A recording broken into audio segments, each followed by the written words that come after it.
Welcome to episode 15 of A Fighting Chance. I'm Jared. We've got Salvador, and this is another really exciting week for us.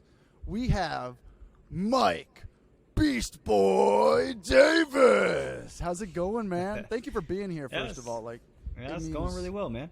It's a pleasure to be here. Thank you for having me on. Yeah, dude. Sal he's been crushing it as far as like putting clips together, reaching out to people, and I'm first of all want to say how proud I am of him to be like we're on like I said, episode 15, and man, I honestly didn't even expect like to get like UFC fighters on this thing. Like I wouldn't have been shocked if we were like on, oh, welcome to episode 200. It's like, hey Sal, when are we gonna get our first guest? But like, Sal, I'm very proud of you, man. So thank you. Appreciate it. And good stuff, Sal. Thank you. Yeah, man, Sal's crushing it. He's he's a young entrepreneur, and I'm very proud of him. But Mike, how's first of all, how's your day been? My day, really good. I went to the gym, trained, and then Nice. I bought a new couch. That's what I did today. The couch is ridiculously too big for my living room, so Was it tough to get it in there? a little bit. Oh, no. I have a piece of it in my bedroom because it's too big for the living room. But it's meant for the move. It's meant for the move. But now it has we're like preparing. it's cool, nice. And you're in Orlando, aren't you? Yes. Dude, I'm in Orlando too, which is pretty sweet. And you were at the fights this weekend? Yeah, it was. Dude, this was my first time. I have a busy December with fights, so. You're going to Vegas? Yeah, I'm going to Vegas. I leave on Wednesday. Oh wow. Do you have like? And then the 17th at Universal Studios, they have that combate karate that. Oh yeah. Event. Yeah, I'm going to that too. The Boss Ruin, I think, right? Yep. Yeah, nice. Boss Ruin. Are you cornering guys or? No, they just keep asking me to go, and every time they ask me, I kind of blow it off because I'm one of those guys that doesn't like to really go out much. I like to stay home. But this month, I decided I'm gonna venture out and show my face to these events more often. So. That's awesome. Here I am. Dude, I really sincerely hope that helps you get the fights that you deserve, because just like after this weekend, I mean, Sal was like, we got Mike Davis coming on. I just go back down like you immediately become, as soon as you hear that somebody's coming on your podcast, you immediately become like the biggest fan of theirs. Like, not that like, I've been a diehard UFC fan basically since the pandemic. Like, watching sports for me is not like the most satisfying thing until I found UFC. Like I grew up doing jiu-jitsu, and then I've done some kickboxing, and I lost my eyesight when I was 11. So like sitting in front of a TV for hours watching a sporting event after, like, I was an ice hockey player when I was young. So besides that, I was like, I'm just not into it. But then you find fighting, and then there's something about just, two people doing their thing, trying to get each other out of there, that I can digest much easier than a football field of 20 people out on the field or on the court, and it's just much more like I said, digestible for me. But then you go down the rabbit hole of just like watching your interviews and watching. It's like, oh man, I totally remember this Mason Jones fight. And then dude, like hearing you at the end of that fight, like just your like cry like out like for just like how excited you were for winning when they called your name. Yeah. Dude, it gave me chills today. I was just like, yes! Like, I was so pumped. And But that fight was so close. Brutal. Like, and I could feel it.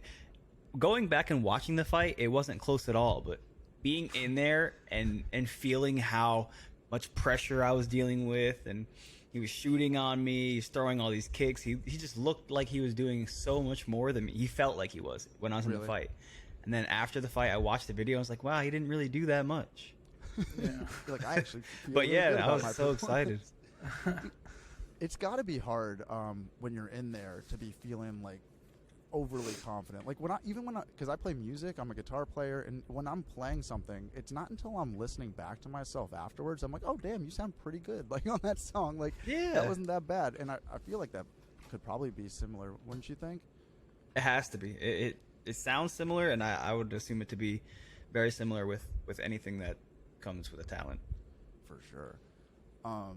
But like when you were in that fight, is that like the hardest? Like, what is the hardest you've ever been hit in a fight? Was it because I feel like that fight? I mean, you had the commentators just going crazy. Like it was a back and forth of just. I mean, you'd hear DC be like, "Oh," you'd hear Paul Felder, "Oh," like it was just constant throughout that fight.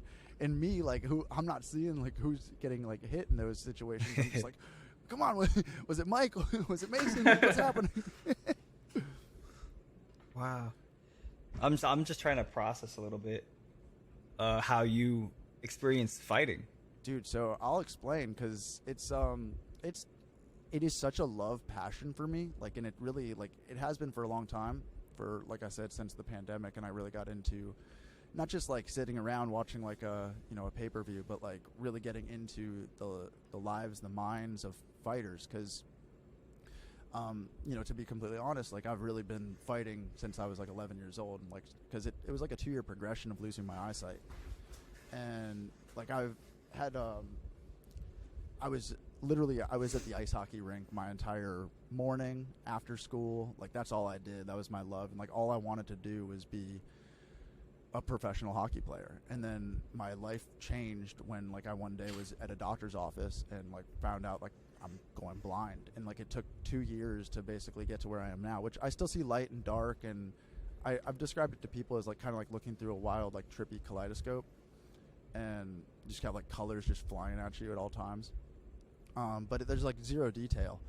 And so I don't know, it's just there's something very just relatable about hearing fighters talk about their lives, their careers, what they're working towards, their goals. And because my life has really been, and not in like in a very positive sense, but it's like filled with like the cards I've been dealt. Like sometimes life hands you lemons, but like for me, it's like this domino effect of everything.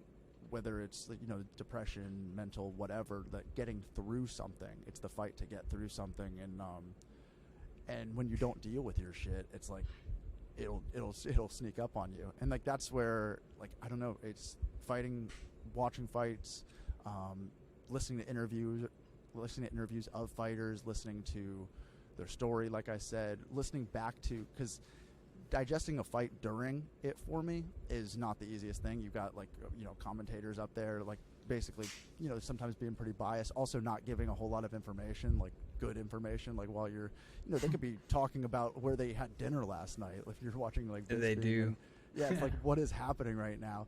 So but like I watched with my wife and my best friend, and they're pretty good at giving me like good feedback of what's going on. Oh, but then, okay. Man, I'm super like I go back afterwards and I go down like YouTube rabbit holes of like other people breaking it down and look over fighters that I really care about and like the fights that I'm into, and I'll put like a little money on fights like with like a betting site, and like only rant like that's how I kind of like started getting into it, because it made me feel like I was more just engaged with it versus like okay cool, like everybody else is watching it, like I'm listening and I've got like $5 on this fight, like so like I'm a part of it, I'm in there, I'm getting hit like it's like, so that's how like honestly the love kind of like started, and then it just got more and more, and like I mean I was I watch every fight from the prelims to the main card. There's not a I mean, I'm not saying like I watch like every Bellator fight, but every UFC fight is on TV like every single Saturday. It's like it's a spiritual thing for my house. Like it's like what we sit down like, and like dude, I'm telling you, that's the only time I've ever in front of TV besides like when I'm falling asleep. Like, and I fall asleep like listening to fights sometimes too. Like is like no, I love that. That's a way really to wind awesome. down. And honestly, like it's I know it's different. It's probably pretty hard to like imagine, because you're breaking it down like from a technical like standpoint, like just always like probably learning and like seeing somebody's technique and whatnot. But I've described it like to people as like it's like everything in my life is different, so it's like it's weird to like if I just chose to be like how would I do that, I probably wouldn't do much. Like you said, like I don't really go out. Like there's been times in my life where I'm like, I'm not going out for 6 months, because going out can be, even like going to a concert sometimes I'm just like, I don't know, crowds, they suck. But They really do. They really do. Like they're the worst too. Like go anywhere. It's like there's so many people out everywhere. But no, man, Okay. it's been a long journey. I'm glad you still have sort of like a passion for it. Thanks, man. I appreciate that. But yeah, after I had to stop playing ice hockey, I found music when I was 13, and that became like my entire focus. And then I turned the team like spirit that I had with all my hockey buddies like into like turning bands together, and like started like that became my new team and my camaraderie with people. We started writing songs and like traveling around the world and like touring and stuff. So I've just always I love experiencing and adventures, and I feel like a fighter's journey is unlike no others on earth. Absolutely. But and man, honestly, like I've been like I said, you just immediately become a fan. Like I said to Sal, I'm an instant fanboy now of Mike Davis. Now that he's coming on. Have you seen or heard of my fights before knowing that I was coming on this podcast? Yeah. So I was watching you against Slav. I was definitely watching you in Abu Dhabi against Mason Jones as well. And then you listen to like your interviews from that I was listening to this weekend, and you start to hear who you've been in the ring or in the octagon with, and it's just like you've had a rough road. There's some tough kids. I've never fought a slouch. Dude, it's crazy. Like, what's it like? You're just like, yeah. What I was just gonna say, like, what's it like debuting against Gilbert Burns? It's pretty wild. Dude, I had no idea who he was when they offered me to him. I was just some kid. Yeah, I feel like a kid. I still do. And I was working at Tire Kingdom, and I got a phone call from my manager, and he's like, Mike, the UFC wants you after they saw your last fight. They're offering you a short notice against Gilbert Burns, who needs an opponent in Fort Lauderdale. Yeah. I was like, yeah. He's like, now this isn't going to be a fight that you probably will win. He told me right up. He said, this is probably not a fight you'll win, but it's your ticket into the UFC. You'll get a 4-fight contract. I was like, I have no idea who Gilbert Burns is, so let's just go in there and fight him. Wow, that's crazy. I was there for that one. I got to watch that one. Yeah.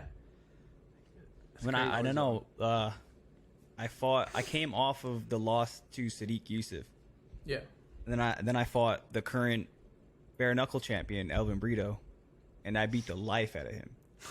Nice. And then you had two outside of, right?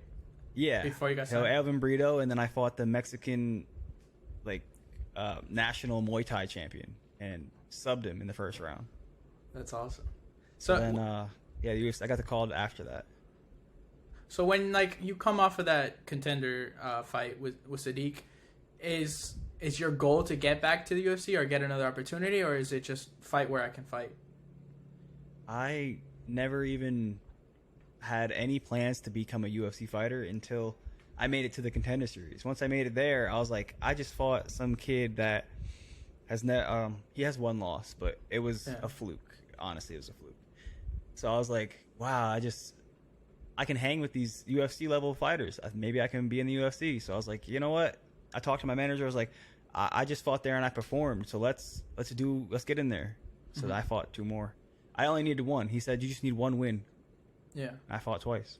So, but you were fighting amateur. You just thought the UFC was too high of a goal? I just was trying to get over a part of my life that was scared. Yeah.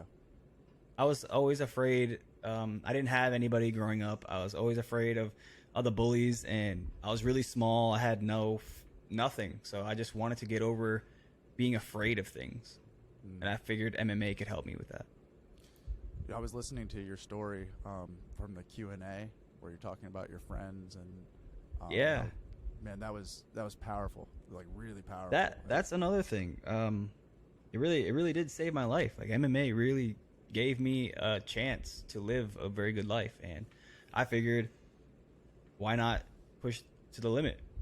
And that's not even when I thought this, because I went my whole amateur career. I went 10-0, and it wasn't until my 10th fight, I won the belt, that I thought the UFC was even an option. Wow. Was it something that you were a fan of, while you were fighting amateur? No, I'm still not really a big fan of MMA. You're just a fighter. I'm really good at fighting. That's awesome. People have, if you've watched a lot of my interviews, I'll tell you right up, I don't love fighting. I really don't. I'm not in it for the thrill of punching someone in the face. I'm really good at fighting, and I can live a financially free life doing so. So I'm gonna do it. I mean, yeah, I wouldn't need to hear any more than that. I'd be like, You hear that a lot though. Like, just most guys don't love it like that. It's just There's nothing to love. If Yeah, I told you it's you have rough. to wake up, if you have to wake up this Saturday, and you have to go meet me at a parking lot with a big crowd of people, and we're gonna fight in a big circle, and you're not gonna be ready for it. You're not gonna want to do it. Yeah. We're gonna fight to the death. How about that? We're gonna fight to the death, and the only thing that stops you from dying is gonna be this one random guy you don't know. Yeah, or 3 judges picking who wins. Yeah. So it's not like my favorite. It's not my favorite. But because I've developed the skill and training, like at the gym, I train at Fusion. I know Phil Rowe and Mike Perry, Hannah, all them. We're like a family. We're really like a big family, and that is what I love. I love going to the gym and seeing everybody there, and hitting them is fun. Trying new things on them is fun. It's like brother and sister fighting, brother and brother. I mean, that's how people even describe like going off to war. It's like they love their like the brothers that they're standing with like battle. Like that's what gets them like. But they're not fighting for anything more than just the guy standing right next to them who they love with all with everything. Yeah. So, Okay, I've never heard any like military stories before, so that's something I would actually like to. Dude, listen to like Jocko Willink has an amazing podcast. He was a Navy SEAL. And he brings on, first, even before he brings like people on with war stories, it's really amazing. Just going back and listening to his podcast where he's reading books like from like war stories, because he is somebody who he has seen some shit over in battle, and like when you hear him reading, and he's got this like deep voice, it's just so epic. And when he's reading back a story, it's just like you're feeling it like you're there. And the atrocities of war that he's reading back, you're just like, this happened to like humans did this to one another. It's just crazy. And like I don't know, I'm somebody who I don't know if I've gotten through hard times that way, like just listening to like war stories, like if you could send me the name, I will definitely. Oh, absolutely. I'll definitely listen to it. Yeah, for sure. But yes, dude, being at the Orlando event, that was my first UFC, like I said, and the disrespect from the audience, like it made me ashamed to be from Orlando. Oh, wow. And I'm just, That crowd sucked. it was horrible. Like sucked. you got people just doing the wave, you got people booing when there's like, technical grappling going on. Like 100%. Yeah, it just really bothers me. It's like these people are literally putting their lives on the line out there, like to make, not even a crazy amount of money, and you're just out here like just not even giving, not giving them their attention, like the attention that they deserve. Like it made me literally want to fly over to a London card just to experience just people going crazy the entire time, because I don't know, it's like a lot of casuals just like, oh, are you just on a date night? Like that's what it seemed like. Yeah, dude, like the Angela Hill fight is like, I think that's the best she's ever looked in a fight, and they were booing, really and there was like no crowd reaction for anything. So I don't know. I feel like because she's 15 and 13 as a pro, and people do not respect her. It's crazy. And a lot of those are really close too. It's not like she's gotten whooped or something. It's she split decisions. She beat Lupi Godinez, and everybody was like, thinking Lupi was going to be, basically 3 fights away from a title shot or something crazy. Like, and then Angela really, she's been really good, and no respect. She has gotten so good. Yeah. Like you have to respect that. She, just like Charles Oliveira, who had a very bad start, and now he's turned it around and he's doing amazing. She's the same. Dude, the year that Charles had was just so exciting. Like that Gaethje fight. So good. That literally is like you're standing there, and it's like that morning, everybody was so hyped for that night, and then like it's like, okay, wait, Charles didn't make weight, and I'm just standing there. Yeah. Like, there's something wrong with the scales. Like I'm like going down the conspiracy rabbit hole. I'm like, no, I feel the same. Dude, being a UFC fighter and the way they check our weight, it is a little sketchy. It's gotta be. And it can, because we have pre-check scales that'll tell you that you're on weight, and then you'll do a secondary pre-check scale before you go to the regular scale, and that scale will tell you that you're on weight. And then when you get to the scale, it's like 0.2 or 0.3 above or below. So it's always different. Do they give you a reason that they don't use digital scales? Like, they don't. They just, I just that's feel like what it is. Calibrate a very high-end digital scale. Yeah. You're a billion-dollar company. Have a very high-end digital scale. Calibrate it right before everyone steps on, and call it that. Yeah, even on the scale with the balance beam, and I've seen like they don't even do it right. It's even just find someone who's more competent on finding the weight on the scale. There was like 10 crazy. fighters on that card that missed by 0.5. Like, Yeah. Exactly. There's something so wrong. something's obviously off. Something's Right. obviously wrong. Yeah. You think a fighter who has had 20, 30 fights is going to miss weight by half a pound? No. Yeah. When they said they're on weight already, like. Yeah. Is the weight cutting aspect like one of the more challenging things to do? I feel like it is the only challenging thing because the fight feels like sparring. It feels like hard sparring where you just accidentally connected a little too hard of a punch and now you're both kind of swinging. That's what it feels like. Yeah. But cutting weight hurts, especially if you didn't eat properly, if you didn't load your water properly, or you're not taking the right supplements. Then it's really hard to get weight off your body, and it'll bring you to tears. It hurts. Yeah, that last day must be. I mean, if you're not doing it right, if you're not preparing those 6 weeks with like good nutrition, I can't imagine that last week is easy. What? So not at all. You're pretty big at 55. Do you like, considering that cut is so bad? Have you ever thought about welterweight, or you're kind of like you like? No, 55? I'm not heavy. No. People say that all the time. Like, You look way stand- bigger. I stand next to people and they're like, "God damn, you like 185?" Yeah. No, I'm maybe 172. Wow. That's what you walk around at? Yeah. Oh wow. Right now, I'm got like big 175 right now. After the holidays, I'm chilling. Right before Christmas, I've drank a lot this weekend. I'm 175. That's crazy. You would have never. Yeah, it's 20 guessed pounds. that. Wow. And getting ready for a fight, I will diet down to about 168. And then from there, it's just a matter of waking up the same weight or going to bed the same I woke up at. So I'll wake up, I'll train, I'll end the day at 165. I'm going to wake up the next day at 165. I have to go to bed that day 165 or less. And it's every day. So now I'm 162. Wake up 162, do whatever I want to do that day. I can eat, I can drink, I can do whatever I want. I have to go to bed at 162. So I have to work out hard enough to be 162 and sleep. I'll wake up 160 the next day, do whatever I need, wake up 158, and it just keeps going down and down. Do you feel like the cut really affects you in the fight? It depends. Yeah, if you do it wrong, it's either a make or break for your cardio. If you cut bad, your cardio will be zapped very fast. Wow. When did you know that you were good at fighting? Was this before you ever even stepped into train with, I heard that you train with Custom Auto, which is really awesome. So No. So yeah, was I this can like answer that. As a kid, like, tell me how that happened.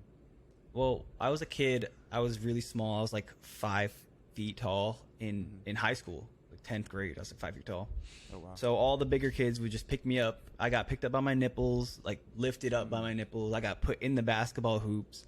So it wasn't fun. So I decided that I didn't want that to happen anymore, and I started going to Custom Autos. And just to learn how to box. I never wanted to box. I just wanted to learn how to throw my punches because I'd never thrown a punch before. They said I was good. They said I learned very fast, and I was good. I still didn't want to box, so I started wrestling at the same time. And it was just two things that kind of made me feel strong. And then because I was training a lot, my muscles started growing, and my body kind of like reacted to that. And I had a growth spurt up to like 5'8". And I was like a big kid. Now I'm like 160, and I'm in 11th grade. I just went from 130 to 160. Yeah. And people are like, God damn. So now everyone leaves me alone, and they're like, oh, he's a fighter. He's a boxer now. So I kept going, and I took a fight against a guy who literally looked like me. Same credentials, boxing and wrestling, and I beat him. Very, very close split decision. My first fight ever. It was a title fight too. So I was like, oh, I won that. I didn't even know I was gonna fight. I just started training MMA, and then they were like, hey Mike, we're gonna go put you in this fight. And I was like, when? He's like, oh, it's this weekend. I was like, oh my god. So yeah, I took that fight. It wasn't until, when did I know I was good? It was not until I fought Richie Dens. He's the 4-time Florida State wrestling champ. He was a really good amateur, very high. Like I think he was 14 and like 3 or something as an amateur. And then it was both of our pro debuts. I was 10-0. He was like 14-3. I beat him by TKO in the 3rd round. Out wrestled him, outstruck him, and just came out victorious. And I was like, man, I'm pretty good. And from there, everyone just kept telling me how I'm destined to be a fighter. So I was like, okay, let's try another fight. I won that fight in the 1st round. It's like, one more. Let me see. One more. This is my 3rd pro fight. My 3rd pro fight was against Shannon Williams, who was a multi-champ as an amateur. He's 3-0 as a pro, something like that. And I knocked him out cold. I was like, done. Let's go. That right there was when I thought I was good at fighting. Nice. What else has fighting given you besides obviously confidence? I mean, has it provided? You said it saved your life. I know the story about your friends, and you're drinking in the woods, and they went out and smoked some salvia, and ended up in spending eight years in prison, which that alone is enough to save my life if I was in your position. That would have ruined my life. Right. Absolutely. MMA has given me very, very high like mental fortitude. I feel very strong in my thoughts, my abilities, not just with MMA, but my goals, like leaning towards dieting. Dieting's very easy because mentally I'm very strong. I know what I can and can't do. Discipline. It's taught me to not be weak. I can take a lot of pain, and I've developed that from MMA. I can push past any limit that I've had. If I'm tired and I have someone there to tell me you can do more, I always will do more. Doesn't matter how tired I get. If someone says, I know you can do more, I will do more. I just developed kind of like my own growth. Everything about me has come from MMA. It's so interesting how much physical pain and mental pain like go hand in hand too. Like how pushing yourself through a gruesome 2-hour workout where you're just like literally on the floor, and somebody's like, it's so interesting. Like I work out every day, and I'm by the end of it, I just know I'm like, okay, cool. Like bring on the rest of the day is how I feel. Like all exactly. Right, I pushed myself through this. I was on an Airdyne. I was doing my burpees. Like I was suffering. And it's just like, I know that, bring on the conflicts, bring on the, days are going to have stress. So it's like, but I feel like as long as you're pushing yourself through something, it just gets a little bit easier. That's what I mean. That's exactly what I mean. For sure. Because I talk to people who have never experienced what it's like to be an athlete, like a dedicated or hard trained athlete. And it's a difference. You'll see a lot of people that will try to work out with you. They'll do like half a rep or half a set of whatever workout you're doing and be like, how do you do this? I'm like, bro, this is not even the warm up. I'm just like stretching my muscles. What are you talking about? Are you a human? Our bodies are meant to move. Yeah, that's what I mean. No, and it's crazy because the more we move, like we live in a world where mental health is a big topic, and it's like the more you sweat, the more you get a confidence over yourself physically and feel stronger, the more that stuff just tends to go away, like pretty effortlessly too. It's like, oh, okay, cool. Like it's crazy how much our anxieties come from the foods we put in our body, the lack of movement, sitting on a couch, what we digest from scrolling on the internet. Like it's pretty easy to do like 5 hard things like, but if you become disciplined with them, they become part of your life. So I can definitely relate to just that feeling. So you said that like you came into MMA pretty young. Did you ever have like other things that you wanted to be before even considering being a fighter? Yeah, of course. What- My very first sport was soccer, and I was so good at soccer, and I do think back to how good I was, and that I kind of regret not sticking with it. But I was a kid. I was like a really young kid, 8 maybe. But you're like fast and just good with the ball. So and everything. fast, ball of energy and fast, and I was running up and down the field, scoring goals left and right. I just told my mom one day that I don't want to run anymore. I don't like running. And she took me out of soccer, and I tried. What did I go to after that? It was baseball. I think I went to baseball, and I was really good at baseball. With soccer, I was on a team, and we were joining the National League, so I didn't want to travel either. I was just a kid. I just wanted to hang out and ride my bike. I was a kid. And then baseball, I was terrible at hitting. I couldn't hit the ball to save my life, but I could play first base, shortstop, and any outfield better than anyone else. Shortstop was the one I played the most, because it was like I ran and I covered a lot because I was fast. Still had my soccer speed. That I made it to the that was going to be International League, and we are going to really travel to play baseball. But I was so bent up on the fact that I couldn't hit the ball that I stopped playing baseball. Like, these are two sports that would have generated way more wealth and success and just like all around life if I were to stick with them. But I chose MMA because that was the very last one my brain went into. So you always wanted to be an athlete of some kind? Yeah. That's cool. Who doesn't if they have the skills for it? Like, Yeah. If you are athletic and you're definitely like hyper minded, I think doing a sport would benefit you beyond your belief. Do you find yourself to be a creative person? Yeah. Because I think fighting. Absolutely. I feel like the people that are I daydream a lot. Do you? I create my own stories. I used to write little stories throughout elementary and high school, always writing stories, and I think I'm a very creative person. Do you do you watch like comedies or listen to any comedies, or like, I don't know, because I find like comedy is like a great medicine for just getting out of your head and like in general. Like, I don't know, for me it's like good. I love to cook, I love to play music, I love to work out, and I love to listen to comedy. And as long as I have like that in my like daily, like, I don't know, just a good week for me if I keep that going. Okay, yeah. I'm definitely a very big gamer, and cool. The gaming is what gets me out of my like aggressive mental state. So I'm like fighting all day long. I wake up, literally the first thing I do when I wake up is I head to the gym and I start punching and training and fighting. Mm-hmm. After that, I get home. I don't want to do anything but like get that out of my head. So I'll game, I'll watch movies, I watch anime, and I just kind of free my mind of the real life. Do you what games do you play?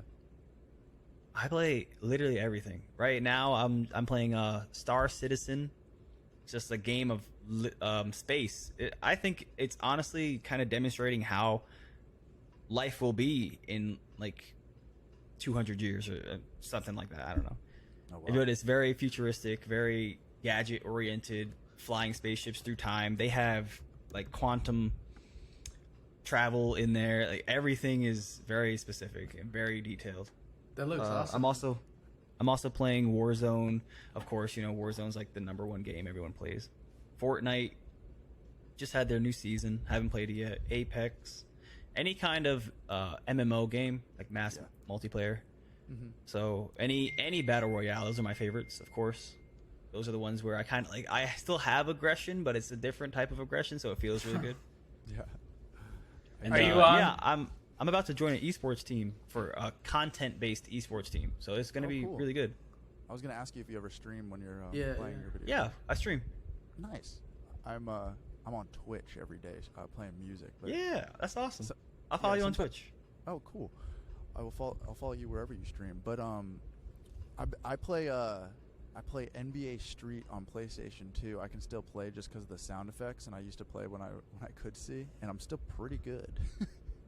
You play from like muscle memory? That's like crazy. Dude, I swear I play from muscle memory and the sounds that they have going off. Like they have a bell that goes off when you shoot a 3-point shot. Like literally, it's just 3-on-3 street ball too. So there's not much to to worry about. That's cool. And that's awesome. Yeah, I'm pretty good actually. But I also play Street NFL ball is Blitz. the one where they do slam dunks from half court. Dude, you slam dunks from half court with it's called the game breaker. Like do flips and stuff. Yeah, you get 2 more points, and you take 2 points away when you get a game breaker, and that's when you do like a bunch of trick points. Oh yeah, I love that game. Dude, we should play. And then I used can to get love the that alley oop. game. Dude, okay, so when they go up for an alley oop, all you hear is shh, and you're like, oh, cool. I'll press X, which is pass, and you know that they're going for an alley oop, and it's like, oh yes, I got it. Like, it's everything is based off of sound. It's crazy. It's like they knew I was gonna like literally lose my eyesight, and they're like, we gotta put these sounds in for him. I'm just amazed you can play a video game. That's really impressive. You gotta stream that or something. That's pretty crazy. I have. Oh, you have?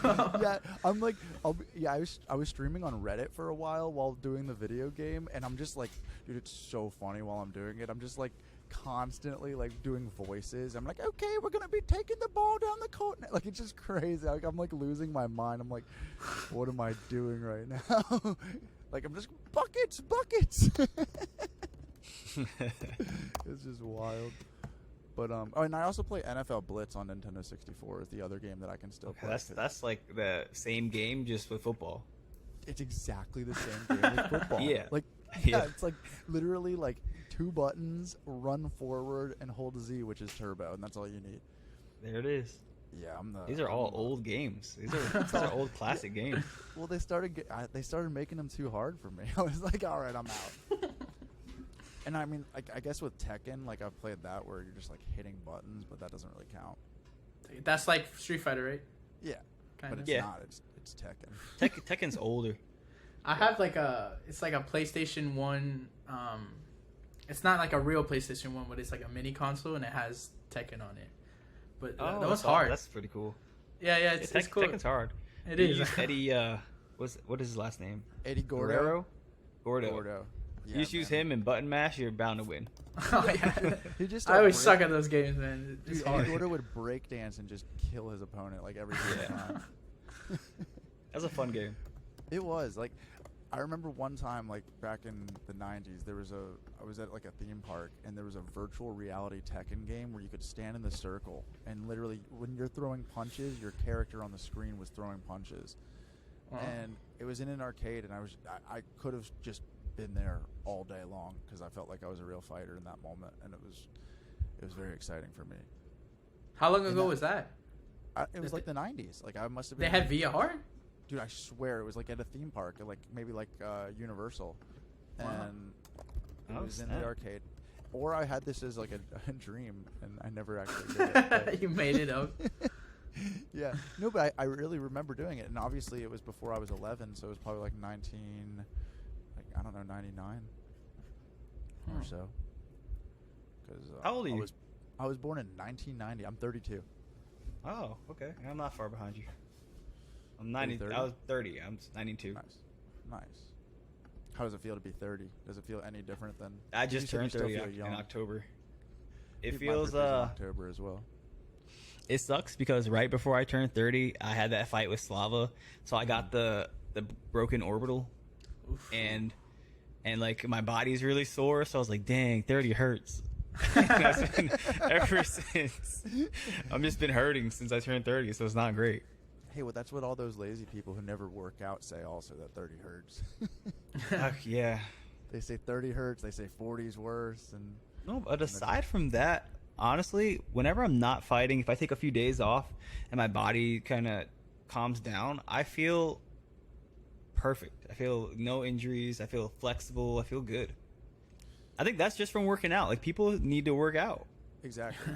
What's your, do you like, I mean, obviously you're fighting every day and punching and doing all of your skill training, but do you like strength and conditioning? Is that something you enjoy? Yeah. The feeling of? Do you know, have you heard of Phil Daru? I don't think so, no. He's like one of the number one strength and conditioning coaches for MMA Oh, nice. around, and he's down in Boca Raton. And I used to train with him 3 times a week. He's the one that put my growth on to fight at 55. Because before I met him, I was walking around at 164 fighting at 55. And then after, I was with him for an entire year. I was walking around 175 to 180. Mm-hmm. Now my weight fluctuates and stays around 172 to 176. Nice. And that's just all muscle you put on with him? That's pretty much muscle. That's crazy. I showed the picture. I don't know if you ever saw it, Sal. My before and after Beast Boy 2.0. It's on my Instagram. Yeah. I think that's why I mentioned that you look big, because like difference. Yeah. It's a big difference. Dude, I got so sad this weekend when the Liver King was exposed. So you can't even see the Liver King, can you? No, exactly, man. And I'm just like, he's real. What's funny is the first time I saw him, Yeah, of course. he just like, popped up out of nowhere, and I was like, "Oh, that Yeah. guy's on roids." Yeah. I mean, even like I've heard like even his abs don't move. Like they're even like look like they're like etched. No, on. he looks like a blow up doll. right. like right. a- He's got like the bubble gut He's too. wearing one of those muscle suits. Yeah. Like Halloween muscle suits. That's what he looks Like- like he's wearing. And this is what's sad is like we live in a world where people like okay, obviously he's a character, and anybody who actually works out, who knows what's attainable, would know that. But my point is, why can't we live in an honest world? Like why can't A-list actors tell us like, okay, cool, like to get into this superhero role in the next 4 months, this is what I do. Like I'm not, because they're giving false hope to people. Like sure, you have Exactly. billions of dollars But behind- because I'm sorry, I didn't mean to cut you off. no, you're good. You're good. But because he's displaying himself as an all-natural athlete, all he does is eat raw liver and bone marrow and stuff. Bull That when he testicles. made his he made his product line, that was just beef liver and all this stuff. He's made millions off of So that. much money. Because people think that they're really gonna obtain Right. how he looks by taking his products. And now that he's been exposed, I think that might change. Oh, for sure. That Not by much. I mean, he's business. already made the money. He doesn't really care Yeah. anymore. But He's already made the money, and the thing is, he's actually pretty funny, and his message, like his underlying message for everything, is actually a pretty good one to like for everybody to Yeah. take. It's like cool, like get bullshit out of your life, like work out every day, eat good food, like have family. Like his message is pretty solid, but absolutely. he's on as much steroids as somebody who's like training for the Mr. Olympia. Yeah, no, I saw that list. That's nuts. It was like $11,000 a month. I just don't know That's how just- it took so long for people to That's like crazy. it was pretty clear off rip that Oh, it was that clear. dude was on, but I don't know, they really believed it. They bought into it. Well, You're things have 45 changed. years old and you look Yeah. Yeah. perfect. Well- You're well, And perfect. he's all red and stuff. But even like The Rock is like getting bigger. Like he's getting bigger Yeah. by the year, and he goes on like shows and says like, yeah, like I'm just after longevity. And it's like, okay, no, like this is like there's something going on back here. Has he ever agreed to taking steroids? He has. Yes. He Yeah, has? he has. But, I like, remember. Yes, I remember he has. absolutely has. But like it's not this he gets these like fluffy interviews where they're not going to ever address that, and it's like everything like out in Hollywood is just brushed under. But I don't know, the Liver King it's for me, it's a funny one, because if that guy was like 10 years ago, when it was just like the only social media platform was like YouTube that people were watching like bodybuilders on, and still like Dang. nobody talked about anything. It was just like buy my protein powder by like Rich Piana, like crazy dudes like out there. It's like, I don't know, back then everybody just knew, but it was to such a smaller group of people. Then like now you get this TikTok world and the Instagram world, and then you're just like, it's way more massive than people who just love to go to the gym. Like you're reaching everyone. And Yeah. so yeah, you're definitely gonna reach some people who who are like, okay, cool, if I eat liver and suntan naked, I'll be able to look like this guy. Right. I mean, he was saying that he takes shits that are like he only needs to do it once a day, and that is like 5 pounds. And when he says stuff like that, he's like, because they asked him, "Do you wipe?" And he was like, "I don't need to wipe. I just take one solid 5 pound shit, and that's it." This is what the But- Liver King said? Yeah, dude. And All right. from I there, hate people to- still bought into it. I hate to have to say this right now, but I actually did the carnivore diet for like 5 months, like strictly. Uh-huh. No, it's good. He's 100% telling the truth. Really? He does not need to wipe. I've never even met the guy. But there's no dude. It's crazy. It was Just the bricks? only time, dude. No, not even. It was like the only time in my life where it just like felt like digestion was perfect. Like it was effortless. Like it was crazy, and it was so disciplined. But what it did, like to my digestion, my gut, like my mind, I never felt better in my life than when I only ate animal products. It was really, really wild.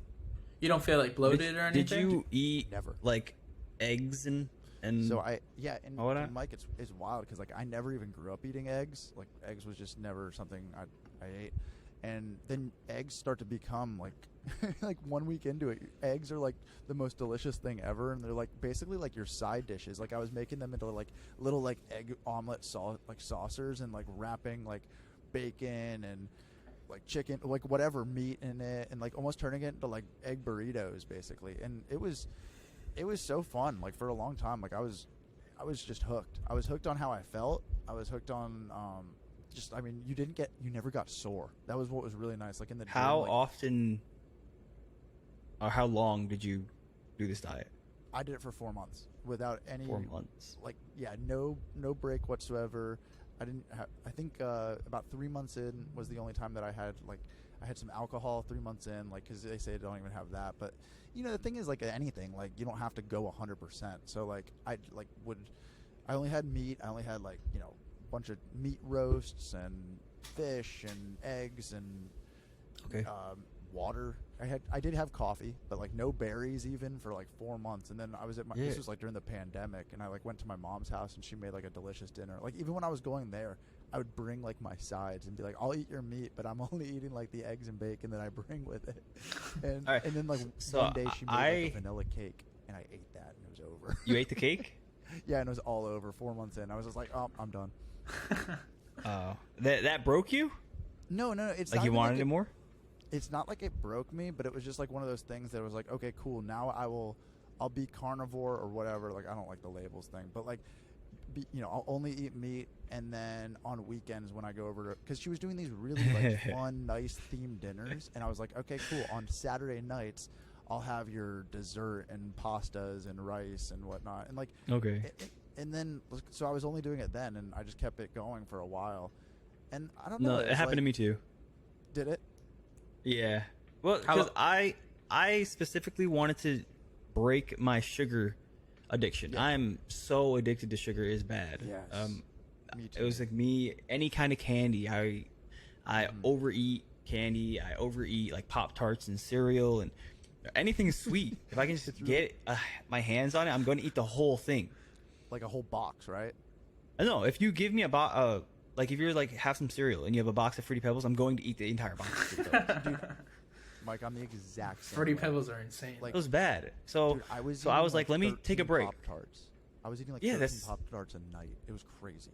The Pop-Tarts are probably because they're so easy to eat. Like 2 bites and one's gone. I know. And they make taste them so good sound that you're like, let me have like 13 bites, and that's Right. a whole box of Pop-Tarts. Yeah.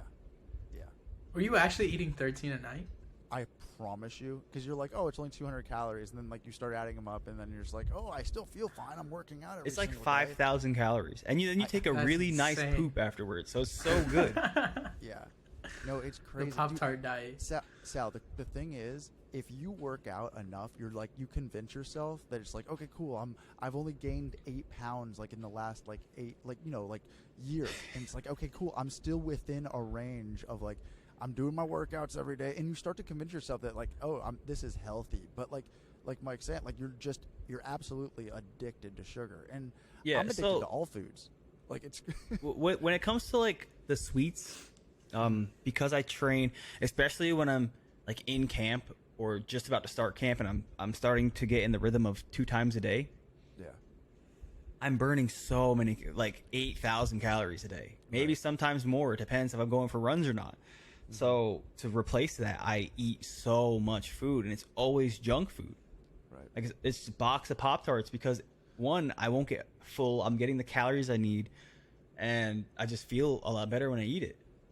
So yeah, I tried the carnivore diet. I just tried eating all meat, and just to break that addiction. And I got sponsored by a meat place down in Miami. They sent me like $400 worth of meat, and I ate it. That's all I ate for a week. Yeah. Just that meat.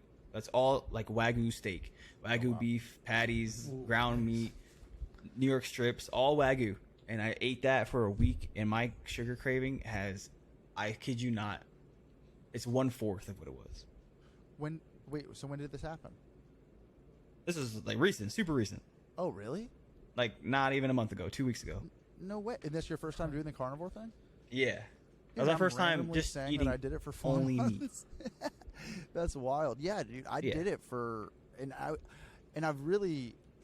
believe that the meat, like people are like, oh, well, what about paleo? And I'm honestly somebody who would tell you that vegetables are bad for digestion. Like I think like the whole fiber thing. No, I agree.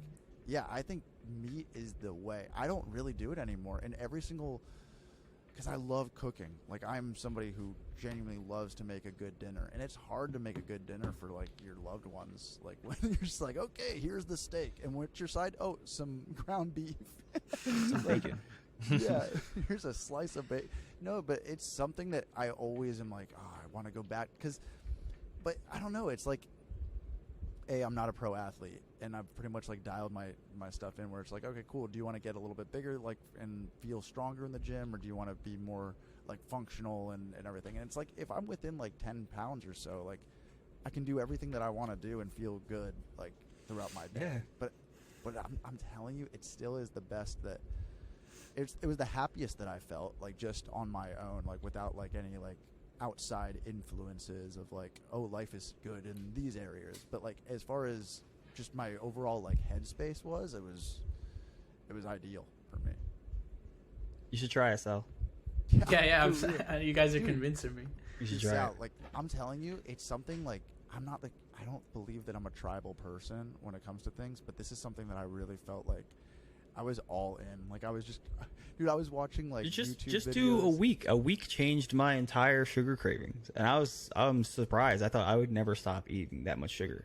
Right. Where are you at with it now? I'm back to normal. So you're not not like as in I'll eat as much sugar, but I'm back to eating everything. Okay. But when I'm walking through Publix or something, or like I'm going to get food, and I walk past the candy aisle, I kid you not, before I would never walk past that and not grab a box of hot tamales. Now I don't care. Hot tamales. Yes, hot tamales were it's the fire. It's hot stuff. I like hot stuff. I don't buy boxes of cereal anymore. I don't buy any cereal. I don't buy many of anything. I do have a box of Pop-Tarts in there, but normally I eat the whole box. I still have Pop-Tarts in the fridge. Like, I didn't eat the whole box. I ate one. Dude, when I was doing the Pop-Tart thing, I was going to Big Lots and just buying them in bulk. They have the really big box. They do. It's crazy. My whole freezer was just filled with Pop-Tarts. I'm pretty sure it's 32 in one box, something like that. That's exactly what it is. And I could feed a family of 4 with those Pop-Tarts. You can feed one very hungry athlete. Yeah. Dude, during my hard times in life, I will find myself just in a pantry, just at like 2 a.m. eating chocolate. Like I'm just by the bag. Oh my God. And I'm just like, this is not good. And I'm very happy to say that I'm not in parts of like those times of my life anymore. So, but yeah, dude, nothing does it for me like food. Like drinking, cool. Like, you know, getting high, whatever, cool. Food though, it's food. Food makes me escape. Like it's like no other. It's probably the most addictive thing in the world. Dude, I don't know, like, man. Widespread. I mean, that's clearly. Yeah. Look, it's like look around. the most addictive thing in the world is 100% food. Yeah. I think gambling's pretty bad. I think food's pretty bad. They're close. I heard you in the post-fight against Slav mentioned stake bets. Yeah. Do you ever use them, or is that just a company that hits you up? I'm not allowed to gamble apparently. Oh, that's true. They just. But wait, yeah. You could gamble on other things, I'm sure. But I'm not a gambler. I came from like zero money, so I'm not. They hit you up to just promote them as a company. Yeah. They Yeah, 'cause they I pay was- pretty well. I was just so hearing it's all these worth it. fighters for a while like saying that, and then like it's so funny because then they'll like flash to like their commercial for DraftKings. I'm like, Yeah. Oh yeah. Or Skinny Bets is the other one that's pretty big. no, but those Skinny, are like Skinny hand Bets in is the hand. one who helps you Yeah. get paid through stake.com. Oh, okay. Yeah. Gotcha. Come on, That's awesome. So he's My bad. he like works with them. Yeah. Okay, I thought they were two separate things for some reason. You'll see, like, if you pay attention to a fight card, you'll hear it maybe All the like time. 3 or 4 Yeah. times. Well, on that last fight that you fought Slava, it definitely multiple people. Oh yeah, me, Sadiq, Yeah, yeah. what was it, Cody? I think Cody was on there, and I think one more. Israel Adesanya said when he mentioned it at the Yeah. at the press conference, he got like paid like $10,000 for just mentioning it at the. That's it. I'm not even Yeah. joking. Like, you got it on the button too. Really? That's awesome. Yeah, it's Yeah. $10,000. For anybody to mention it? I don't know. I don't know if it's just anybody, but main card fighters. Wow. Like me, I was the main card for Slava. It's $10,000. Wow. That's Yeah. actually that's a good deal. I also got $10,000 for having that guy in my corner, so $20,000 extra, blam, in my pocket. For having That's food in your awesome. corner? I just had a random in my corner. Did you really? Yeah, so it's something I'm doing now. Every fight, I have 3 corners. So my first 2 corners are the 2 people that are coaching me through my fight camp. Uh-huh. One is a friend that can keep my head cool. The other one's my coach, Julian. Okay. The friend can be anybody. It doesn't have to be someone specific, just someone I'm training with a lot. Yeah. And then my third is always free because I never want to pay for a third person. I never, ever. My whole fight career, I get 3 corners. I always take 2 because I don't want to pay for the third. I have to pay for their hotel. I have to pay for their flight. So I never have a third. Now, I offered it up. You can get into my corner for $10,000. That it's not $10,000 anymore. I'm probably gonna bump it to 20, to be honest. You can get into my corner. You'll have access to come with me. You'll stay with me in the hotel. You have to pay for your own flight. You get to come with me to the PI. If it's in Vegas, you get to come over to the UFC PI. You'll meet everybody. There's every single fighter is always there. There's so many. You get to cut weight with me. You get to experience Vegas with me. We go out to eat, go out shopping, walk around like Bellagio, all the shops and stores. And then you get to go to weigh-ins with me. You get to go backstage to see my interviews. You can take pictures. Then when the fight comes, you get to watch all the fights backstage with the other fighters who are watching the fights. It's like a seating area. And then when I walk out, you walk out with me. You get to experience the walk out into the crowd. You get to sit so close that you can grab the cage. That you're like at the cage pretty much. And then you get to watch this better seat than Dana White because Dana White sits back a few seats. Yeah. That's When did crazy. you put So it's this- just, when it's did like you put this anybody out there? really. It was whoever wants to pay $20,000. That's so. And And it that's what it happens is every now. fight. It's happened my last fight. That's when I just started it. I was True, testing true. the water. I was Yeah, testing. but how it. did you put it out for that last fight? Yeah. It was on Tuesday, and I was like, "Hey, no, it was like Sunday," Uh-huh. and I posted it on Twitter. Yeah. Like, I'm offering my spot in my corner, better seat than Dana White. You get to experience everything I just said Uh-huh. for $10,000. If you're interested, DM me. I had hundreds of DMs, Did you really? Wow. hundreds.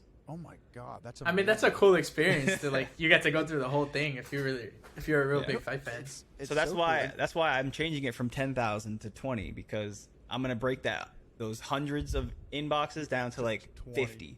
Yeah. Yeah, And then- or 20. And then bump it to It- 50,000, and then bump it to 50,000 if there's still. If I'm on the main card again, then Yeah. yeah, it's 20 or more. Or like a pay per view or something. Or I'll yeah. raffle it. I'll raffle it starting at 20. That way I can see who wants to get in it. Okay, so once you had hundreds and you only had like a little bit of time to choose, how did you select? Like, because you obviously are still picking somebody who's going to be with you, so you want to pick Exactly. somebody that's like, okay, cool, I'd hang out with this guy. Like, you want to, Yeah. you don't want to cut weight with an asshole. That is true. I do say that when I was picking somebody, there's a rule. There's 2 rules. One, you can't be wild. If you are wild and they Yeah. kick you out, then you're out. Right. I'm not going to help you. They're not going to help you. You're just going to get kicked out by them. Mhm. You lost your money because your money is Venmo, Cash, Zelle, I'm not doing tax. I'm not doing these taxes. You can pay. You can do that. You can whatever. It's straight to me. And then the other rule was that if you bother me, because weight cut week is the worst week for fighters. It's when we're the most like not mental, but emotional. We're mad, or if like you're me, I'm normal. I'm completely normal. I don't cut weight. I'm not hurting. I'm never hurting. Mm-hmm. So if I kick you out, like if you just bother me too much and I don't want you around me, you lost it too. Those are only 2 rules. Other than that, you're free to just hang out and do whatever. So how did you pick? That's a good question. So the first person who did this was actually someone I've met before. Okay. So I was like, I know. He messaged me. He reached out to me, and I was like, I know that I can handle being around you. So this will be a good way to test it. And I can test how the UFC will respond to me having someone in my corner that they don't know. Yeah. And that way, because he's my friend, it won't cause too much bad issues if I have to be like, hey, we actually can't do it and stuff like that. So it was good. It was good testing. It was great. The only thing that I noticed from there is that they're going to ask me a lot of questions about this person, and I am going to need that person's social. So I have to really we have to talk, and we have to understand that I do need this information. I'm not going to use it. I have to kind of relate that information.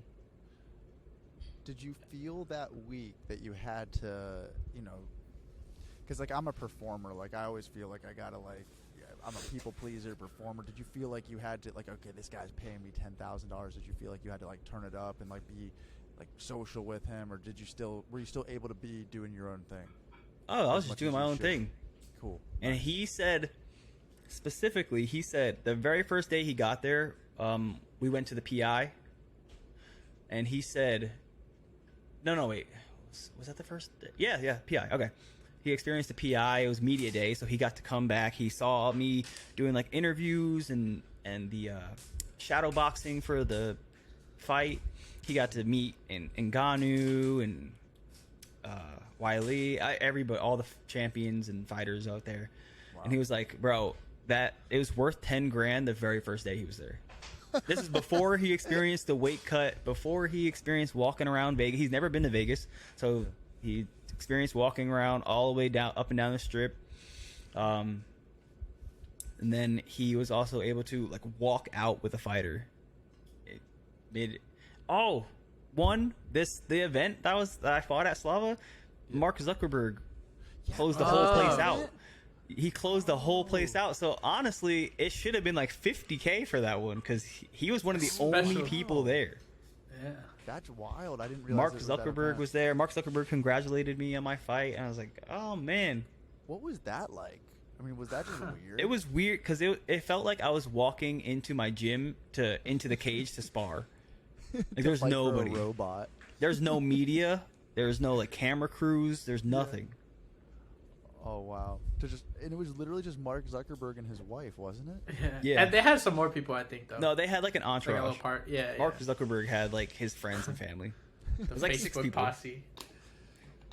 Dude, that was a great fight, though. The main fight of that night was Mackenzie. Mackenzie. Yeah. Who lost too? But I was. Oh my gosh, I was. That was so a great happy. fight. That was a good fight. Yeah, it was really awesome. But So did you feel more like you had to win because somebody was showing up who was random in your corner? No, I felt more I don't know, because like I said, I've met this person before, so we're kind of chill and able to vibe along with each other, and I kind of just felt like he was a friend. So if I lost, he would be like, pat me on the back and be like, Mike, it's all good. I didn't really have that feeling that I was destined to show up.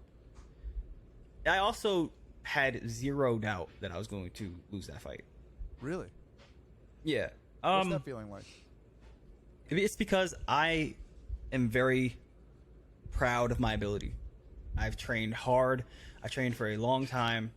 I go against anyone. I've showed my skill set. I've competed with ADCC champs. I've competed with welterweight champ Gilbert Burns. I fought Gilbert Burns, and he didn't feel that bad. honestly, right now, I feel like if I was to match up with him again at this very moment, it would be a completely different fight. And I think that because that one time, that was my first time getting into the UFC, so I wasn't aware of how the crowd felt, how the lights felt. I wasn't ready for that kind of fight. Now, way different. But like, I've been under this, so it's really nothing. I don't fear anyone that's under like top 15. So how are we gonna get you some fights? Like, With that we're good. I already had a fight. I had a fight scheduled January 14th. You did? Yes. However, I'm going tomorrow morning to get my MRI read. I already have it done. They said I need 8 weeks of physical therapy, but I would like something more progressive, maybe surgery. So we're going to go see what the options are tomorrow morning. And then I'm going to Vegas on Wednesday to the PI so they can look at my shoulder as well. How did you hurt your shoulder? Just fighting from the fight. Oh, just wear and tear. Yeah, it's just wear and tear. They have a lady out there who does stem cells, and because I can use the UFC, I'm gonna get stem cells out in Vegas. That's awesome. My fingers are crossed for that one. I want stem cells, so I'm gonna go. I would too. Hopefully, they can just pop my shoulder, and then 4 weeks from now, I'm 100% and ready to fight. Well, fingers crossed, because fingers crossed. You fired me up with that. Just that level of confidence of like I had no doubt in my mind. I have no doubt, especially against Slava, because he's not like he's not a bum or something. He's not a bum at all. He's 200 something kickboxing fights. So the thing is, I have good striking. I know that. That's how people know me. People only know me for my striking. They have no idea that I can wrestle. That I've wrestled for 12 years. I have 4 years with JD Robbins, an Olympic coach. I have 3 years with Steve Mako, an Olympic coach. Like, I have wrestling. I can wrestle. And then I'm also black belt level jiu-jitsu. Very slick black belt level jiu-jitsu. So they don't know about this because I never ever use it. Never. Yeah. I'd rather just punch you in the face until you stop fighting me. That's it. That would be the way. So when I heard I was matched with Slava, my coaches did their job. They went and watched his last fight, or all his fights. They watched all his. I don't care. They watched his fights and said, "Mike, this kid cannot wrestle." I was like, "I won." That's it. Yeah. Immediately when they said he cannot wrestle, they're like, "Watch this fight." They made me watch Mark Dikazi. Yeah. Wrestle him, and Mark was terrified of his strike. I don't know why Mark was so scared of his striking, but all he would do is wrestle, and Mark doesn't wrestle. Mark's not a good wrestler. No, maybe he's a good striker. He is clearly. He's clearly a good fighter. He's very, very talented. He just fought and he lost very close decision. He was shocked when he lost that fight. It was very close. It was a very close fight. Yeah. However, I watched that fight. I saw that he really can't wrestle. So I was like, after I saw that, I was like, "There's no point in me watching anything else. I'm gonna wrestle. I'm gonna win." Can you say who that January 14th opponent was gonna be, or? No, because they can still be an opponent. Okay. We're gonna see if I can bump that fight out to March. If so, then he's still a possible opponent. That's awesome. Is it an exciting opponent for you? It's what I need. Okay. It could be more exciting, but for me, it's what I need. Okay. It'll put me on a 4-fight win streak in the UFC. Let's just say that. I feel like after a 4-fight win streak, things start to really open up for somebody. Like, that's just what... Oh, yeah. It's 3. Rarely get to 3 in a row in this organization. So I just hit 3, and I'm like, I'm sitting pretty right now. I feel especially the guys in a you good beat, spot. too. Yeah. Yes. That's awesome. Well, Mike, it was a super pleasure to have you on and get to know a little more about you and all that. Really appreciate you coming on. Of course. Had a great time. I appreciate you guys taking the time out to have me on here, and it was honestly really good to know your story and how you're honestly thriving. So, dude, I really appreciate it. I really appreciate you coming on. I will definitely send you my Twitch link and whatnot. Oh, and get you that Jocko Willink the War podcast to listen to, because those are something that I can definitely get behind. He wrote a book called Discipline Equals Freedom, so I think you'll definitely dig that. See, and that I feel like that already touched me, Yeah, because discipline to me is freedom. for sure. So I would love to see his outlook on that. Well, Mike, I really appreciate this, and we'll definitely. I'm just talking to you. It just humanizes the whole experience of something that I it's a big part of my life, and honestly, like it's cool to get to know you more, and I think you're doing an awesome thing, and I just can't wait to just be a part of the rest of your career. So thank you, man. I appreciate it. Guys, you have a great night. Yeah, you too, my man. Thank you. Take care. Look at that. 2 in a row. Boom, boom, boom, boom, boom. Dude, what a guy. That was awesome. Yeah, That was really super great. awesome. Dude, he's so nice. Yeah. And we And just cover some real. good stuff. Yeah. He's as real as it gets. Dude. Zufa.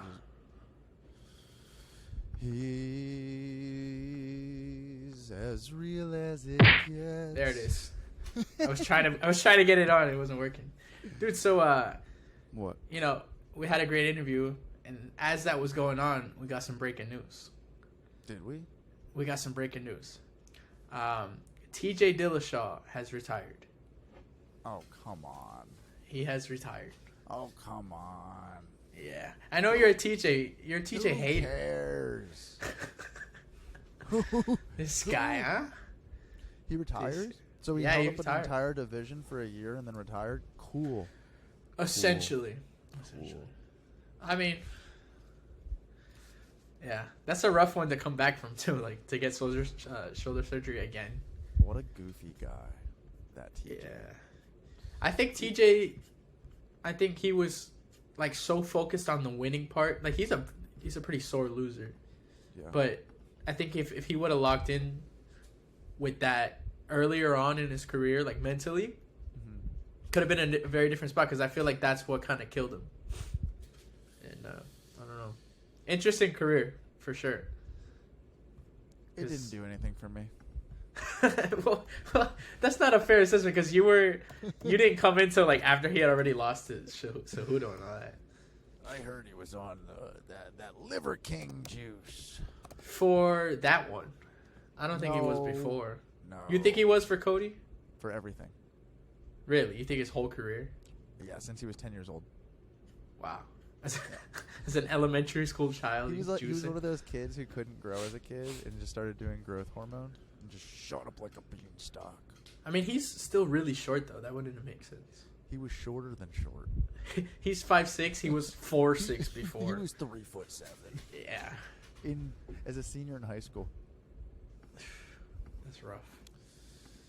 Dude, what a story. I know. Mike Davis' story is badass. And now I'm just even more excited to see him fight again. Dude, I know. Like, I'm so excited for his career now. Like, everything, I just, If Dude, I had the money, I'd go into his corner. He's gonna be a problem, man. I mean, Dude, dude, isn't it funny? Like, you talk to somebody like that, and you're just like, nobody stands a chance against him. yeah, he's like, I'm really good at what I do. I was like, okay, No. we believe you, bro. Dude, like, the way I start to think is like, all right, put him in against Islam tomorrow. yeah, dude, give him Well, top 5. I mean, why not though? Like, he's obviously great. I wonder who his opponent could be. Let's start to just make Let's ideas think. up. Let's think. Okay. Let's think of that lightweight division. That's an interesting division. There's a I lot have going an on idea. there. Who? Patty the Batty. No. I have a real one. Oh, okay. Is it really real, or are you For gonna January get 14th. trolled? Wait, Yeah. January 14th? Isn't that Perth? No, that Perth is in February. What's January 14th? Is that Rio? I don't know. Let me see. Because this could help us find out who it was. We're blowing up his spot. Bow, bow, bow, bow, bow, bow, bow. I didn't even know there was a January 14th card. Oh yeah, it's Gastelum versus Nasruddin Imavov. At the Apex, Really?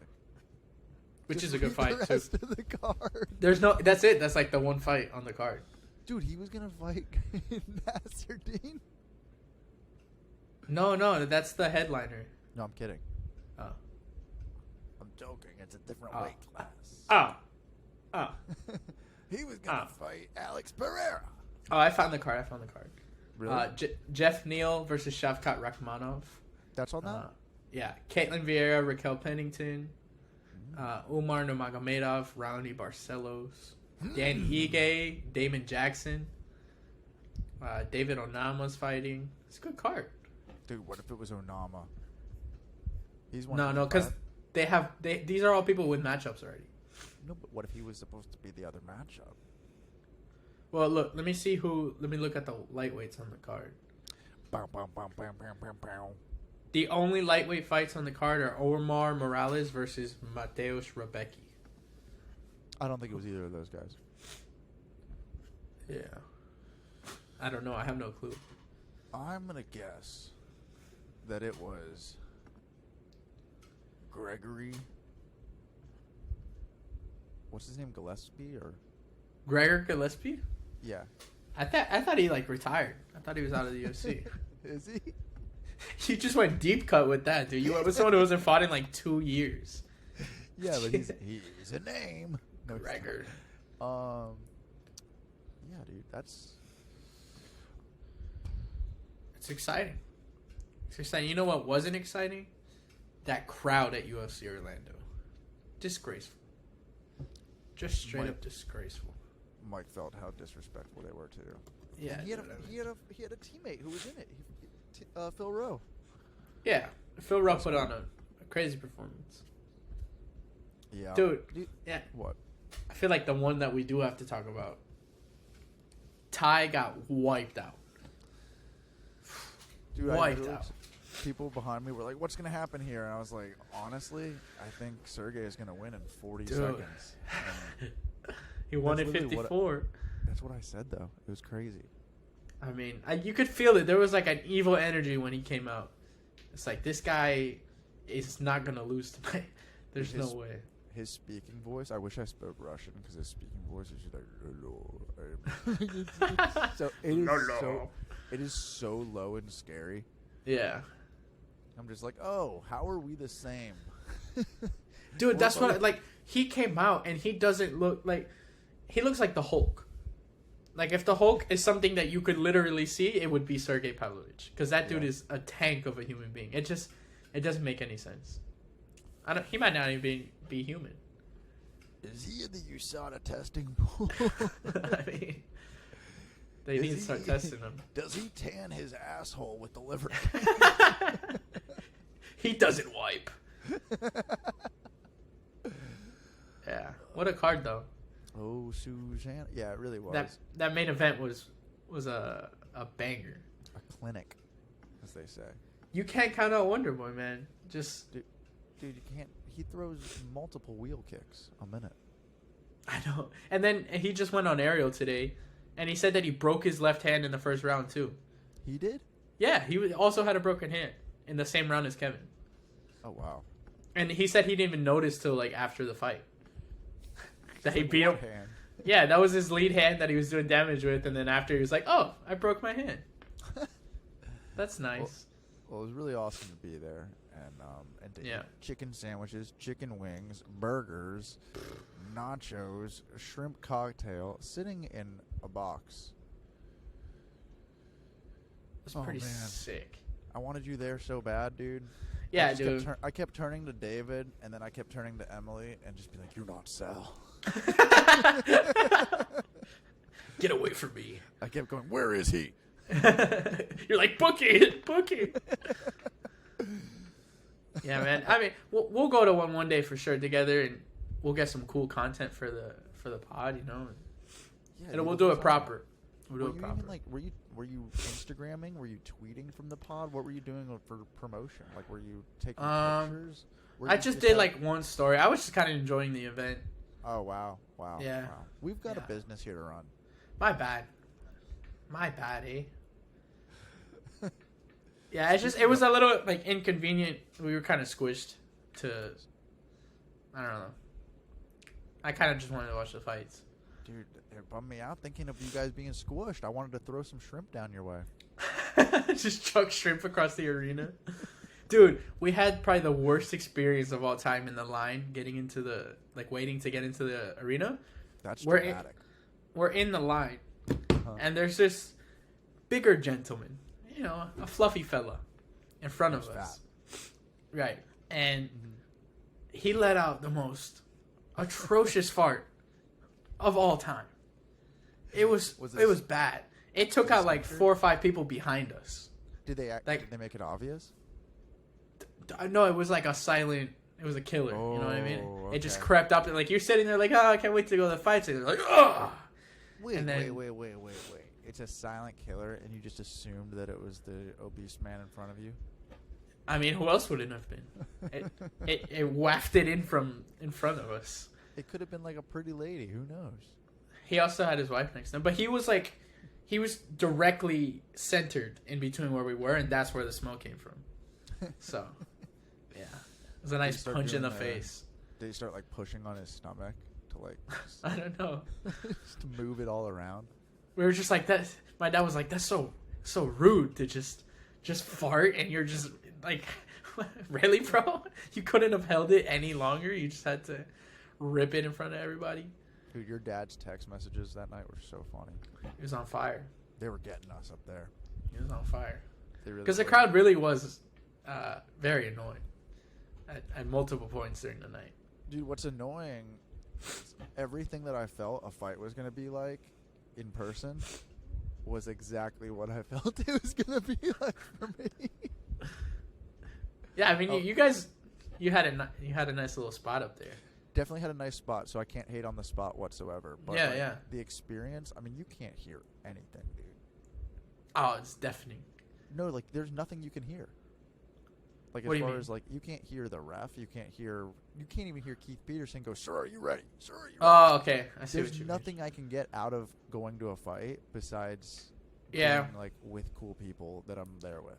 mean. And hearing people scream. And the atmosphere. Exactly. Like, the So atmosphere, cool. What? You had the commentary like in your ear or something? No, nothing. Oh, really? You raw dogged it? Yeah, dude. I went in balls deep. You're just like, I'll figure it out.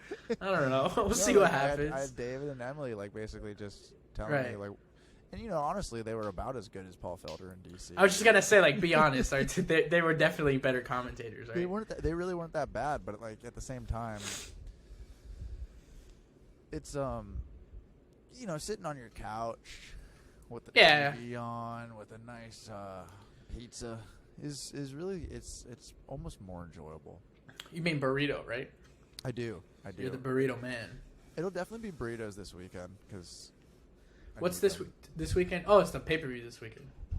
How dare I say what's this weekend? Oh, it's just because I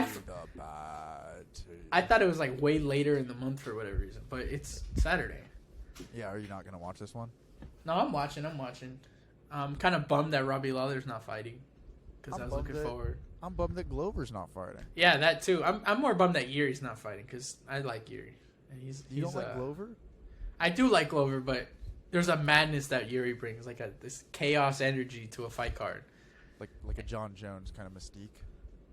Not really. Okay. John Jones' mystique is like, is he gonna do coke and kill someone? It's different. That's a different kind of energy. It's like a Samurai 5 Rings kind of mystique. Yeah. Like, is he gonna get arrested tonight? Not. Yeah. But I'm definitely bummed about that. The matchup that they did put in is a good matchup. Wait, who they put in instead of Glover? Who do you think? What do you think? They put in a matchup? Yeah. Who? Jan Blachowicz versus Magomed Ankalaev. Oh, I thought you were saying, but that was already on the card. I know, but I'm saying like it's not a bad fight that replaced it. You know what I mean? It's a good matchup. It was already there. Dude, there's nothing we could change. You just have to like the matchup. The pay-per-view is not as stacked. It's like they just moved they lost the fight. And they were like, oh, here's 2 extra rounds that you're not going to even get to. But then if you put Glover against somebody, what the hell happens with the other guy? They just got to... Well, you know how I feel about this. What? I don't. I don't think Jan deserves this right now. Oh, no, I don't believe so. I do think that him versus Glover would have been good. A more exciting fight, though. Yeah. No, but I just... with the way he literally has the win over Rakic, which ended very, very weird. And I just think you got other people. You got other people that are there that can do it. I don't see this ending well for Jan. I like him a lot. Like I like his personality. He's a great fighter. But Magomed, I don't know, dude. That's a scary guy. Okay, so who's gonna beat Magomed? Yuri. I don't think anybody beats Yuri. Jamal Hill.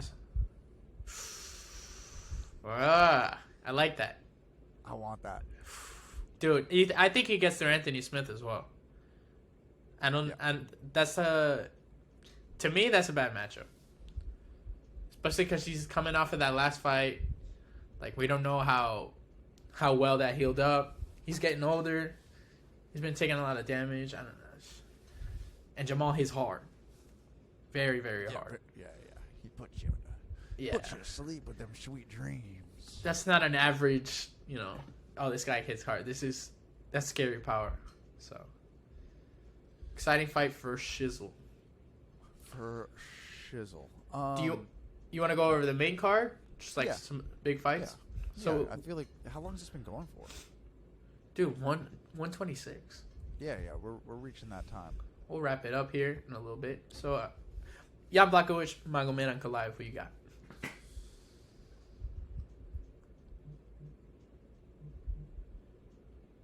Jan Blachowicz. Huh. How did you come to this? Because you thought about it for a little bit. I did. Yeah. I honestly sat here, and the name just came to my mind, and I'm like, all right, that's where my gut's at. That's what's going to happen. So you sure it wasn't like Sal picked Magomed, so I'm going to pick Jan Blachowicz? No, I don't listen to you. Oh, okay. I don't care. I don't even hear you talk. Yeah, dude. Actually, I haven't been here this whole podcast. This was you talking to Mike Davis, not me. Yeah, I started this off by saying that I'm proud of you. I didn't. Yeah. Yeah. I was just trying to You're not even doing anything, bro. I was just trying to fluff. I was literally just trying to say that. This was my whole strategy behind that. I was like, all right, if I tell Sal how proud I am of him, Mike will think, oh, this guy's a nice dude right off. Right. He shows gratitude to the youth. This guy rocks. Not only is he blind, but he shows gratitude. This guy's got everything. He plays video games and can't even see them, and shows the youngsters gratitude. What a guy. Damn. Yeah, that was my thought process behind that moment. I appreciate the thought process. I appreciate you coming clean. Yeah. I appreciate it more than the compliment. That's Dude, impressive. I'm about as honest as the Liver King. Yeah. Dude, are you on a stack of steroids? Dude, have you seen Maybe his you've been apology hiding. video? Dude, the first 30 seconds he talks about being rich in his apology video. It's kind of hilarious. Dude, he He instantly starts gloating. It's like, ever since I got this rich. It's like, all right, bro. So have you Calm seen... down. Yes, I have had it. Yeah. What do you think about it? I heard Joe Rogan say that in the video. When I was watching it, I was watching like Joe Rogan's reaction to it. Yeah, I saw it with Derek. Derek. More plates, more dates. And yeah, I saw that, and like when Joe was like, because in it he talks about it, he's like, there's talking about like 2,000 people who kill themselves a day, and like the amount of people, and he's just like, if I saved anything, and he's like, okay, cool. So you're trying to reach that audience of depressed men who then have this unattainable goal to get to look like you. That'll probably make them sad also. Yeah. And that he didn't think it through. No, but I do, like I said, his message is good. But I think this whole social media, once you get into it, the thick of things, I think it's hard for people to navigate. Yeah, because, I've learned just from, starting this, there's like two routes you can go. It's the honest kind of, I'm just going to grind this out until you build an audience, or you go the kind of clickbait, right, attention-grabbing content that is really the easier route that you'll benefit from short-term, not long-term. But like, look at it. Every big show has that. Like every big show, like literally will just put in their title, like the Liver King, like blah blah blah, or like an Andrew Tate kind of clickbait like thing. Like even big podcasts, like look at the comedy podcast that you listen to. Like if something happens with any of those people who are like algorithm drivers, it's literally the headline of their show. Yeah, no, it's a tricky world, to navigate. But we're trying. Yeah, we're trying too. We're getting there. We got our 3 great guests the last couple shows. We're trying to get more guests on the show. Launching merch. We're moving up. We're moving up in a fighting chance. We are. Do you want to do a fantasy matchup? Yeah. Just close up the show. Do the main fight for that card. You don't want to do like a Patty versus. Oh, true. Patty Pimblett, Jared Gordon. Yeah. Who you got? Oh, we got Patty. Yeah, I got Patty. I like Jared Gordon.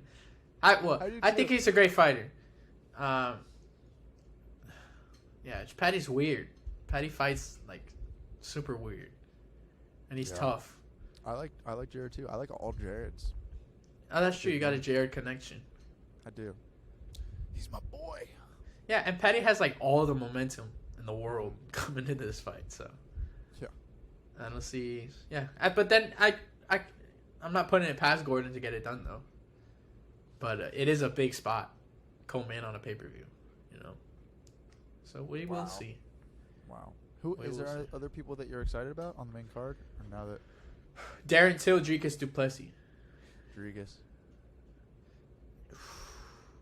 Dude, I don't know. When Darren is on, Darren's not on anymore.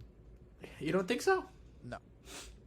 What deterred His what last changed it? 3 fights. Well, let's look back at his last 3 fights. Robert Whittaker, who's basically the champ. Who was it after that? Then he lost to Derek Brunson. He didn't do well in that. That one he just got wrestled, whatever. And then before that, Kelvin. I think he needs. This is a good matchup for him. This is someone who's gonna stand with him and bang. I know, and I don't think that's good with Dricus. Dricus is a savage, but Darren Till is very technical. He doesn't get enough credit for that. If he's going like how he's looked when he's on, I think he could just piece up Dricus. So take him and see that you're wrong. I'm gonna take Darren Till. All right, I like that. Yeah. And then Bryce Mitchell, Ilya Tapuri, I'm excited for too. Dude, I think it's cool that they got Patty and Tapuri on the same card. Dude, you could he's at featherweight. That's the only thing. Yeah, I don't know. I'm sure that'll happen at some point. Dude, because Ilya's good. Fight. That's a crazy fight. I got Bryce, dude. After seeing that with Edson, that he was striking with him too. Like he didn't just hold Edson down. He was hitting him, dropping him. I honestly go for all flat earthers. They're your kind. We actually had a flat earth dinner the other night, and Bryce said, "I'm gonna get him in the first round." Wow. So yeah, that's UFC 282. I dig it. That's good. I dig it as well. You want to get into these fantasy fights? Fantasy. Let's see. I got you with the drum.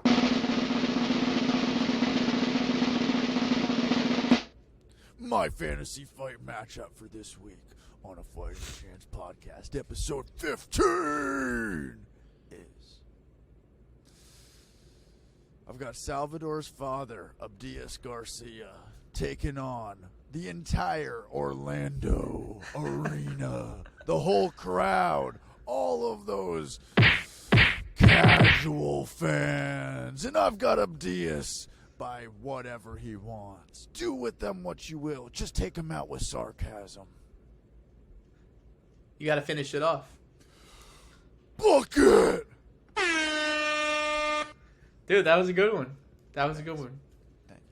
I, too, probably take him by, I think, rear naked choke. Times 20,000 people. You don't like him going by sarcasm? By sarcasm, he could get him. Yeah. He could get him. Yeah. Let's see. All right. Let me pull something out here. Yeah, let's see what I'm gonna go with two aging. Wait. You gotta say it. Oh, well, no, I'm prefacing. I'm gonna go with two aging action stars. Okay. My fantasy fight of the week is Yes. Harrison Ford versus Clint Eastwood. Book it. Who you got? Harrison, because he's less old. Yeah, Clint is like 90 really years old. Yeah. You gave me a lot of shit for saying Bruce Willis. I think this is almost just as bad. How though? I mean, I don't Bruce know. Willis had like a serious illness. Yeah, but Clint Eastwood's really up there. Dude, Yeah, but he's just old. That's not like an illness. I think You know he's what still I mean? rocking too for being as old as he is. I mean, he just did a movie. He just did a Yeah. flick. Like, I'm taking Clint Eastwood on this one. really?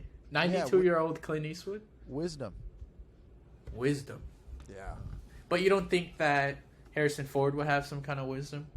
He is Indiana Jones. No, man. When Family Guy does the joke, he was like, "I want my family back." Like, I think that's the real Harrison Ford. Right. Think He's about a it. family man. If he's just asking for his family, that means he can't stand alone in the octagon. Got you. And Clint would just stare at him until he folds Clint would do a nice draw. with the eyebrow. He'd do a duel. Dude, do you think they'll do a gun duel in the octagon? That's what this fight is? That's what Clint Eastwood would do. Right. Just he would bring a gun to a knife fight? Yeah. Wow. He'll reverse the roles on him. Yeah, you got to do it by any means necessary. Yeah, dude. That'd be pretty poetic too, right? It would be poetic. Yeah, it would be quite poetic. Yeah, if he did what he did to someone else to him. You know what I mean? You ever see Indiana 6 Jones. You ever see 6 Days, 7 Nights? I have not. That's Harrison Ford's best movie. 6 Days, 7 Nights. Yeah. You know, I gotta say, I'm a Harrison Ford casual. I've only seen Indiana Jones and Star Wars. I'm not even a fan of his. I'm not even casual. But I don't like that guy. I do like the movie 6 Days, 7 Nights. 6 Days, 7 Nights. David Schwimmer. Nice. It's a classic. The guy from Friends. It's a classic. Yeah. Dude, this I looks think like I'm a the only- killer movie. Dude, I really think I'm the only person on earth that likes this movie. Yeah, it has a 37% on Rotten Tomatoes. Yeah, that's rough. You should watch that and Pay It Forward at the same time. And then Look Who's Talking right after with John Travolta. I used to watch that when I was little, actually. Really? Yeah, I don't know why. It was one of those weird ones. All right, man. Well, Yeah. This has been beautiful. Awesome episode. Yeah, dude. This is you got to write. Please, write Mike. Write Mike. Tell him I said thank you. Yeah, dude. I'll connect you guys. Connect us. Connect us Yeah. in some way because I don't trust you. Hey, I got you connected with Moicano last time. You did. You did. I Yeah, said so- I apologized on your behalf. What? For what? I don't know. Sorry not for catch- Sal, by the way. Yeah. That Sorry guy's for just that. sitting there. Hey, Mike, you got to start going Carnivore to give Mike some updates. I know, right? He did tell me I should do it. Yeah, he was trying to guide you to the meaty way. The meaty way. But yeah, Yeah, man, dude. he was a gem. So this was another wonderful. Awesome episode. Guys, don't forget to like, subscribe, ring the bell. See, I remember this time. And tune in next week for another awesome episode of A Fighting Chance. Yeah, thank you for tuning in. We will be back. We'll be back. I'll be back. Jeez. Peace.